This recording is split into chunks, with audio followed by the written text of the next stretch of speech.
Welcome back to Unsolicited Advice with Frank. And I've been trying to keep it the way it's supposed to be and keep it as real as possible with everybody, so you can hear and get to know me in a sense, right? Like I said originally, it's gonna be my thoughts and my opinion on it. It's unsolicited because you didn't ask for it, but I'm gonna give it anyways.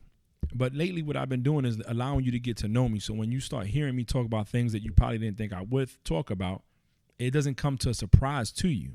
Because that you start, if you've been following, you be like, well, I know him now. And for the people that do know me, know I'm passionate about certain things more than I am about others. I don't really get involved in certain things, and that's because if I can't speak on it if I can't intellectually speak on it, then I won't discuss it because I don't like looking dumb. Plus, I like to win. So if I can't talk right, then I just leave it alone and just be like, word, that's cool, right? But if I could talk about it, I'm going to go in, and I'm going to talk, and I'm going to talk, and I'm going to talk, because I'm a talkative person, right? But, for Father's Day, I did an episode on my dad, and I spoke about my dad, and in the beginning of the episode, I told my mother, I said, Mom, I'll get back to you. And it's not fair for her to have to wait a whole year for me to do an episode on her for Mother's Day or for her birthday, which is in January. So I decided to do one today on her. And for those that don't know my mom is a very, very caring person. Very, I'm not going to say emotional, but she feels her energy. Like she can capture your energy. So if you feel pain, Lillian feel pain. Feel pains. If you're sad, she's sad. If you talk to my mom and you tell my mother what's going on, my mom takes that energy in with her and she processes it. And I think that's what made her good at her job as a social worker. So to give you the backstory like I did on my dad, my mom was born in Puerto Rico in January of 1956. My grandmother at the time lived in Aguadilla, in La Joya de San Carlos, and they were 6 kids total. My mom was the oldest of 6. My grandfather, he left my grandmother, and she had to raise 6 kids on her own. My mom was the oldest. So growing up, my grandmother taught my mother education was very important, right? Being poor and not having money to go to college, my mom did great in school to get scholarships to go to the University of Puerto Rico, where she graduated from. In the process, her and my dad met. Well, they knew each other already because my dad's 15 years older than my mother. And, he offered to marry her at 18, and she said, no, I want to wait until I finish college, because I said I was going to do that, and they did. And she did. And then when they got married, she moved to New York. My dad got to New York. She was working at Woolworth department store while she was working on her master's at Fordham University. And when I graduated, I want to say kindergarten, my mom graduated from Fordham University. And somewhere in the house, she has the pictures. So that's her in a nutshell. Then she went to work at St. Dominic's Home for Children for like 10 years, left that and went to the Board of Education, where she worked at IS 162 on 149th and St. Anne's for 20 plus years as a social worker. And anybody that knows my mom or knows me knows Lillian is a very, very caring person. My mom, like I said before, will give you the shirt off her back. Compassionate, loving, caring, understanding, forgiving, role model, inspiration. My mom, she has all that in her. That's in her. Whether it was instilled by my grandmother or not, that's her. That's her. She has a very forgiving attitude. Tries to be the best person she can be to other people. We're all flawed. So I'm not going to say that she's perfect. As I said in other episodes, none of us are. But she does the best she can to try to be the right person that she needs to be. And my mom taught me a lot. My mom, I'm not saying that she didn't hold me accountable, because she did in her own way. She did it in her own way. And she always taught me education. But she also told me you don't have to go to college to be successful. You just need to have a profession. If that's to be a plumber, then you be a plumber. If it's to, be a welder, then you be the best welder there is. Just be great at what you do. My mom knows how to sew clothes. So she used to, all my Halloween costumes when I was a baby, even growing up, She would make them. She would actually sew them. She would go buy the pattern, buy the material, and sew them at the house. My suits as a kid, she would sew. She did the same thing for my sister. She has an artistic arts and craft kind of gift, if you may say that. She did ceramics at the house, like I mentioned, other ones. I remember going to Puerto Rico, and we went out there to visit family, and she also went to meet someone that had their own kind of factory in their house. And she got the idea, and we would be in the house, all of us, my aunts, my cousins, me, my sister, everybody be helping my mom out do her thing when it came to ceramics. My father and I would drive up somewhere upstate in his big van he had and get the liquid to pour into the molds to create these, to get this going, to make the ceramics.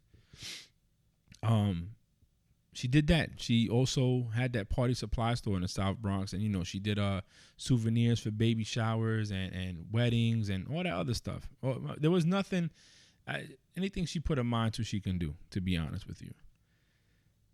And one thing I give credit to my mother, and I said this in this last episode, 2 episodes ago. I said she never changed her energy with anybody. She never changed who she was because of the people around her. The people around her didn't always appreciate her. If I'm being frank, she had friends that took advantage, is what I'm saying, of her kindness. And that didn't stop Lillian from being Lillian with everybody she met. So she kept, when we say keep that energy, she kept that same energy across the board. My mom gives her last cent if you need it. My mom has given some of her students money to get their hair done for the 8th grade prom. Helped them buy their outfits because the mom and the dad didn't have the money, and they come to my mom and Mrs. Torres, and my mom being the person, because knowing what it is not to have, she wanted to give to those that didn't have, because that was her at one point. My grandfather, I don't want to bad talk the dead, but just, he did what he did, whatever. And my grandmother had to overcome. And, she did the best she could as a librarian for 30 plus years in Puerto Rico, raising 6 kids. So, my mom always paid it forward when she made it, I think that's where I get this giving attitude, or this willing to help people. It's from my mom, because I saw it in her. I remember her driving to kids' houses on the way home to drop off the money for them to get their hair done. I've met kids that attended her middle school. And when I say, my mom is Lillian Torres, because she goes by her maiden name at work. Oh, Mrs. Torres is your mother? Oh, she's a beautiful lady. Oh, your mom is so great. God bless her. And, and that makes me feel good, because my mom would take those problems in. And I can't speak on what she would tell us at home, because that's violating somebody's privacy out there. But as a social worker in the South Bronx, in a middle school, she dealt with a lot of cases that would crush anybody in the inside. And she would take it and never change. Never unwavering in her convictions. Always trying to stick to her beliefs. Whether I agree with them or not, she sticks to them. You're not going to convince Lillian otherwise if that's her conviction. That's what she believes. As a mother, what can I say? To me, she embodies what a mother should be. And that's not to knock my wife or Serena or my sister that just had a baby or nothing. But it's what I saw growing up. It's my idea of it. And my mom, to me, did a superb job. Not because I am where I am today and my sister is where she is, but it's the things she showed us. What you can't put a price on.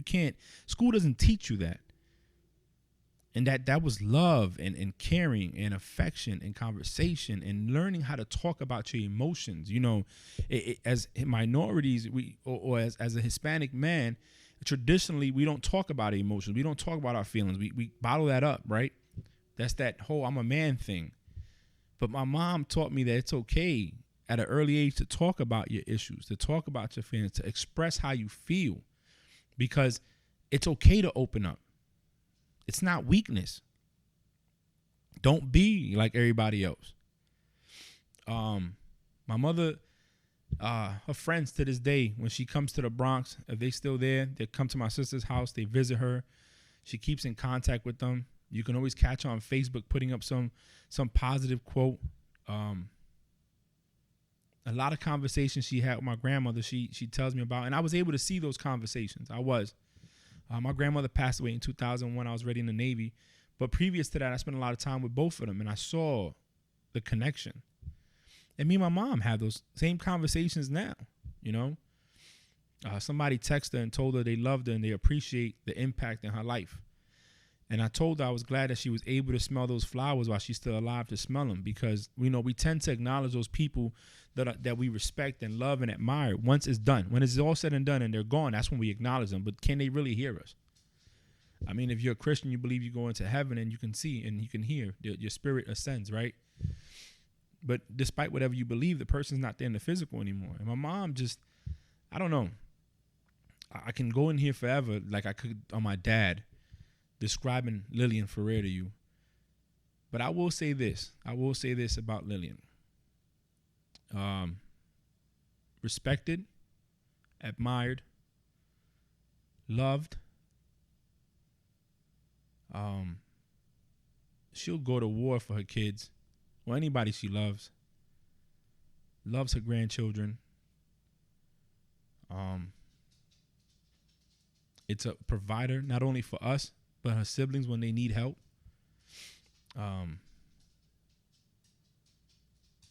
There's nothing. If you went around and asked people, I'm pretty sure they all say the same thing. And the ones that don't is because they either hate it or didn't know her. But that's what my mom taught me, you know. I always tell people that my parents, my father taught me hard work and dedication. My mom said education, and you go a long way. And that's what I saw growing up. And like I said in my other episode of People, my father was very closed up, very stern, he didn't talk much. My mom was more emotional, more forgiving. And I get that from her. I do. I'm very tapped into my emotions. I can say I'm emotional at times. I'm a very nice person. I am. I have my moments, you know, where maybe my anger gets the best of me, but all in all, you can come talk to me about anything, and I'm going to listen, and I'm going to talk with you, and I'm going to give you my advice. Hence why I'm doing this. So, you know, Mom, I want to say thank you. Thank you for giving me tools that schools don't teach you, for implementing things in me that are not taught in a textbook, okay? For always being the person I can come to and talk to, and always being there for us. So we love you, you know, and this is for you, Ma. That's my mom, a caring person, respected, smart, and loving. Thank you for listening to Unsolicited Advice, and this week's episode is Lillian.